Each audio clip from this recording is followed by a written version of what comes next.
சில நபர்கள் இருக்கிறார்கள் ஜனாதிபதி பொது மன்னிப்பின் கீழே விடுதலை செய்யக்கூடிய அரசியல் கைதிகள் இருக்கிறார்கள். ஜனாதிபதியாக இருக்கட்டும், பல அமைச்சர்களாக இருக்கட்டும், இவர்கள் எல்லாம் ஆயுதம் ஏந்தி போராடியவர்கள். இதிலே ஒரு சிலர் 30 ஆண்டுகள் சிறையிலே இருந்திருக்கிறார்கள். 30 ஆண்டுகள். இந்த நாட்டிலே தமிழ் மக்களுக்கு ஒரு நிரந்தரமான ஒரு அரசியல் தீர்வு வேண்டும். அப்ப தமிழ் அரசியல் கைதிகளுக்கு மாத்திரம் ஏன் இந்த அநீதி கௌரவ சபாநாயகர் அவர்கள்? அனைவருக்கும் வணக்கம். ஒவ்வொரு பாராளுமன்ற அமர்வுகள் நடைபெறும் வாரத்திலும் கட்சி தலைவர்களுக்கான கேள்வி, அதாவது நிலையில் கட்டளை 27(2) கீழே தேசிய முக்கியத்துவம் வாய்ந்த ஒரு கேள்வியும், வடக்கு கிழக்கிலே தமிழர் தாயகத்திலே மக்கள் பதில்களை எதிர்பார்த்து கொண்டிருக்கும் ஒரு கேள்வியும் நான் எழுப்புறதாக கடந்த ஒரு சில வாரங்களுக்கு முன்பாக நான் சொல்லியிருந்தேன்.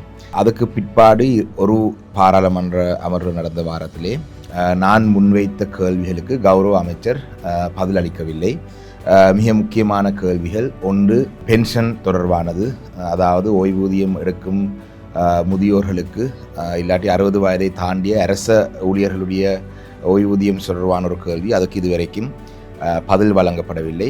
ගරු කතානායකතුමනි, මම විශ්‍රාමික වැටුප් ගෙවන විශ්‍රාමික වැටුප් පිළිබඳව ප්‍රශ්නයක් මේ සභාවේ මතු කර ඒකෙදී එතුමා සභාගත කළ තිබ්බ පිළිතුර මම ඉදිරිපත් කරන්න නැතුව, அதனைத் தொடர்ந்து விவசாயிகளுடைய உரம் சம்பந்தமான பிரச்சனை, இந்த கேள்விக்கும் பதில் வழங்கப்படவில்லை. உரிய அமைச்சர்கள் காலம் கேட்டிருக்கின்றார்கள். அதனைத் தொடர்ந்து அதுக்கு அடுத்த பாராளுமன்ற அமர்வு நடந்த வாரத்திலே முதலாவது கேள்வியாக நான் முன்வைத்த கேள்வி எங்களுடைய அரசியல் கைதிகள், தமிழ் அரசியல் கைதிகளுடைய விடுதலையை பற்றியான கேள்வி. தமிழ் அரசியல் கைதிகள் என்று சொல்லி சொன்னால் உலகத்திலே ஏற்றுக்கொள்ளப்பட்ட ஒரு சட்டத்தை, அதாவது உலகத்திலே ஏற்றுக்கொள்ளப்பட்ட ஒரு விடயம் என்று சொல்லி சொன்னால், ஒரு அரசியல் காரணத்துக்காக போராட்டத்திலே ஈடுபடுவர்கள் சாதாரண கைதிகள் போல கருதப்பட மாட்டார்கள். அவர்கள் அரசியல் கைதிகளாக கருதப்படுவார்கள்.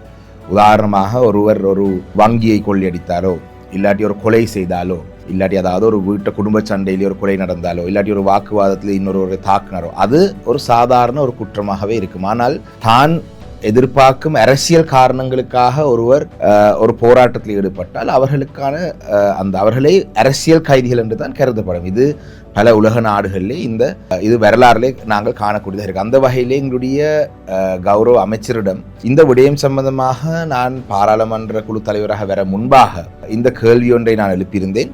அந்த நேரத்திலே அவர் அரசியல் கைதிகள் என்று எவருமே இலங்கையிலே இல்லை என்ற ஒரு பதிலை சொல்லியிருந்தார். அது ஒரு ஏற்றுக்கொள்ள முடியாத ஒரு பதில். ஆனால் அந்த நேரத்திலே தேசிய மக்கள் சக்தி அரசாங்கம் மக்கள் மத்தியிலே பெருமளவான செல்வாக்கை வைத்திருந்தது. அவர்கள் கொஞ்சம் அவங்களுடைய பேச்சுகள் எல்லாம் அப்படித்தான் இருந்தது. ஆனால் அண்மையிலே நான் கேள்வியை கேட்ட பொழுது மீண்டும் அந்த கேள்விக்கான பதில் அவர் வழங்கவில்லை. ஆனால் அந்த கேள்வி சம்பந்தமான ஒரு காணொலி ஒன்று தான் இன்றைய நாளிலே நான் உங்களுக்கு வழங்கலாம்னு நினைக்கின்றேன். என்றால் தொடர்ச்சியாக இந்த எழுப்புற கேள்விகளுக்கு பதில் இல்லாவிட்டால் மக்களாவது நாங்கள் இந்த கேள்வியை எழுப்புகின்றோம் என்ற செய்தி மக்கள் அறிந்திருக்க வேண்டும் என்றதுக்காகத்தான் இந்த காணொளி. அப்ப தமிழ் அரசியல் கைதிகளுக்கு மாத்திரம் ஏன் இந்த அநீதி கௌரவ சபாநாயகர் அவர்கள்? இதை நாங்கள் ஒரு பொழுதும் ஏற்றுக்கொள்ள முடியாது. அவங்கள் ஆயுதமேந்தி போராடியது அவங்கள் நம்பிக்கை வைத்த ஒரு அரசியல் காரணத்துக்காக. Number 4, why is the government using the Prevention of Terrorism Act, the PTA? Will it be repealed? Number 5, will the government end land grabs by state actors and others? அவரிடம் கேளுங்கள், நாட்டிலே அரசியல் கைதிகளுடைய பட்டியலை தாருங்கள் என்று. சில நபர்கள் இருக்கிறார்கள் ஜனாதிபதி பொது மன்னிப்பின் கீழே விடுதலை செய்யக்கூடிய அரசியல் கைதிகள் இருக்கிறார்கள். ஒரு அரசியல் காரணங்களுக்காக ஆயுதமேந்தி போராடிய இந்த அரசியல் கைதிகள் இன்றும் விடுதலை செய்யப்படாத நிலையிலே சிறையிலே இருக்கிறார்கள். அவர்கள் ஆரம்பத்திலே பயங்கரவாத தடுப்பு சட்டத்தின் கீழே கைது செய்யப்பட்டு இன்று பல்வேறு வழக்கின் கீழே இருக்கிறார்கள். உண்மையிலே இவர்களை நாங்கள் அரசியல் கைதி என்று சொல்றதுக்கான காரணம், இவர்கள் ஒருவரும் தங்களுடைய தனிப்பட்ட லாபங்களுக்காக ஒரு கொலை செய்தோ, இல்லாட்டி தனிப்பட்ட லாபங்களுக்காக கொள்ளையடித்தோ, கற்பழித்தோ, மண் மாஃபியா வைத்திருந்தோ, கடத்தல் செய்தோ இவர்கள் சிறைக்கு போல. அவங்களுடைய இடத்தின் விடுதலைக்காக ஏதோ ஒரு வகையிலே போராடித்தான் அவர்கள் இன்று வரைக்கும் அந்த சிறைச்சாலையில் இருக்கிறார்கள். මම පහුගිය සති 3 ඇතුළත ලංකාවෙන් පිට විදේශ රටවල් කීපයක මම කාලය ගත කරා. ඒ රටවල් වල ඉන්න දෙමළ ප්‍රජාව අපි හම්බුණා. ඒ රටවල් වල ඉන්න දේශපාලඥ නියෝජන හම්බුණා. ඒ සියලු දෙනාම කියන බාන්න අද ලෝකේ දියුණු වෙච්ච රටවල් බාන්න. ලෝකේ ඕස්ට්‍රේලියාව වේවා, ඇමරිකාව වේවා, ස්විට්සර්ලන්තය වේවා, ජර්මනිය වේවා, මේ සියලු රටවල් වල බලය බෙදා ගැනීම තුලින් තමයි රටවල් දියුණු කරලා තියෙන්නේ. අද සෙන්ට්‍රලයිස් මධ්‍යම සෙන්ට්‍රලයිස් සෙන්ට්‍රල් එකේ තියාගෙන සියලු බලතල පවර්ස් කිසිම පවර් එකක් නැහැ පළාත් සභාව වලටවත් ප්‍රාදේශ සභාව වලටවත්. ඒ සමහර ප්‍රාදේශීය සභාවලට පොලිස් බලතල තියෙනවා. ඒ සමහර ප්‍රාදේශීය සභාවලින් තමයි ඒ ප්‍රාදේශ සභා සීමා තුළ පොලිසිය කටයුතු කරන්නේ. පොලිසිය කියන්නේ ට්‍රැෆික් පොලිස්. මහ ලොකු පොලිසියක් නෙමෙයි. ඉතින් ඒක නිසා මේ බලය බෙදා දෙන්න ඕනේ. මේ රට ඉදිරියට ගෙනියනවා විදේශ ආධාර ගන්න පුළුවන්. ඩයස්පෝරා උදව් ගන්න ප්‍රති මේ බලය බෙදා දීම ඉතාමත්ම වැදගත් කියන එක විශේෂයෙන්ම மிக முக்கியமாக அமைச்சரிடம் நான் சொன்ன விடயம் உலக நாடுகளிலே அரசியல் காரணங்களுக்காக போராட்டத்தில் ஈடுபட்டவர்களுக்கு ஏற்றுக்கொள்ளப்பட்ட சட்டங்கள் இருந்தாலும் கூட நாங்கள் அந்த அளவு தூரம் போக வேண்டிய அவசியம் இல்லை. இது உள்நாட்டுக்குள்ளே இலங்கைக்குள்ளே தற்பொழுது ஆட்சியிலே இருக்கும் என்பிபி, அதாவது என்பிபியினுடைய உண்மையான முகம் ஜேவிபி கட்சியை சேர்ந்த பலர், பிரதமர் ஹரணி அமரசூரிய, சபாநாயகர் போன்றவர்கள், நான் நினைக்கிறேன் சின்ன வயசுலே அந்த தண்ணியை போட்டு விளையாடுற துப்பாக்கியை கூட வச்சு விளையாடி இருப்பாங்கன்று நான் நம்பவில்லை. ஆனால் ஜேவிபியிலே முக்கிய புள்ளிகள் இன்று நாட்டிலே உயர் பதவியில் இருக்கிற ஜனாதிபதியாக இருக்கட்டும், பல அமைச்சர்களாக இருக்கட்டும், இவர்கள் எல்லாம் ஒரு காலப்பகுதியிலே ஆயுதம் ஏந்தி போராடியவர்கள். அப்போ அவர்களுக்கு பொது மன்னிப்பு வழங்கப்பட்டு இன்றைக்கு நாட்டிலே அதி உயர் பதவிகளை அவங்கள் வகித்து கொண்டிருக்கும் பொழுது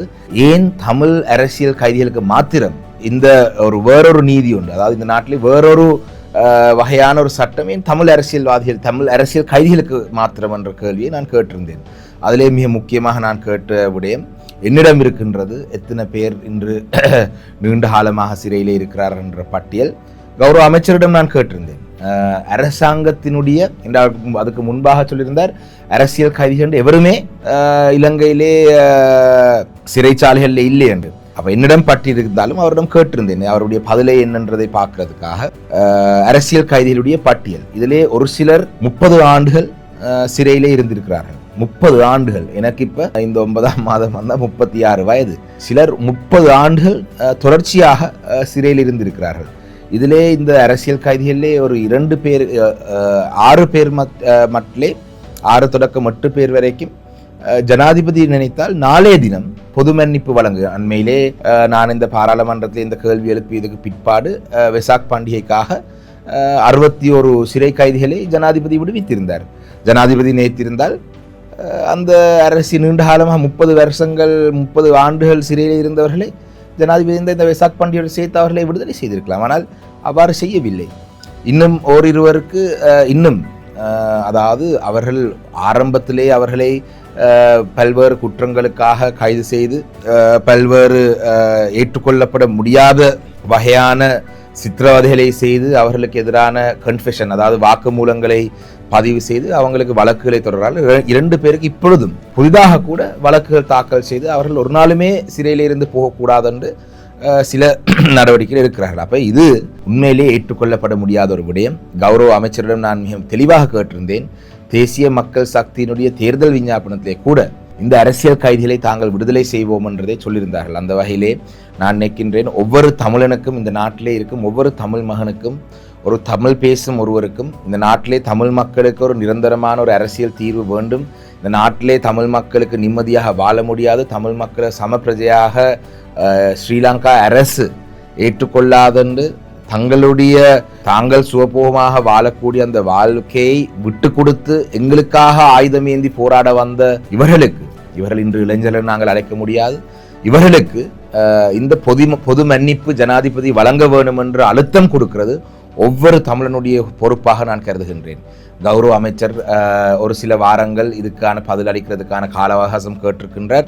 ஆனால் தொடர்ச்சியாக தேசிய மக்கள் சக்தியினுடைய அமைச்சர்கள் சிலர் கேள்விகளுக்கு பதில் வழங்குகிறார்கள். ஆனால் சிலர் இப்படி முக்கியமான கேள்விகளை கேட்டால் அதுக்கான காலம் தாங்கள் கேட்கிறாங்களே தவிர இதுக்கான பதிலை வழங்குகிறார்கள். அந்த வகையிலே நான் நினைக்கின்றேன் தேசிய மக்கள் சக்தியை சேர்ந்தவர்கள் இன்று மக்கள் மத்தியிலே நாங்கள் அந்த அபிவிருத்தி திட்டத்தை செய்கின்றோம், நாங்கள் அந்த வடிகானை கட்டித் தருகின்றோம், நாங்கள் அந்த குலத்தை புனரமைப்பு செய்தாரம், நாங்கள் அந்த வீதியை புனரமைப்பு செய்தாரம் என்று சொன்னாலும் கூட அவர்கள் சொன்ன வாக்குறுதி அரசியல் கைதிகளுடைய விடுதலை இதுவரைக்கும் நிறைவேற்றப்படவில்லை. அந்த வகையிலே நாங்கள் அனைவரும் ஒன்று திரண்டு இந்த விடயத்திலே நாங்கள் ஒன்றுபட்டு, எங்களுக்கு மத்தியிலே பல அரசியல் வேறுபாடுகள், கருத்து வேறுபாடுகள் இருக்கலாம், ஆனால் இவர்கள் இந்த சிறையிலே இருக்கிறவர்கள் எங்களுடைய இனத்துக்காக போராடி சிறையில் இருக்கின்றார்கள் நாங்கள் மறக்கக்கூடாது.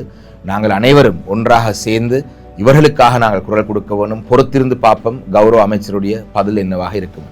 நன்றி.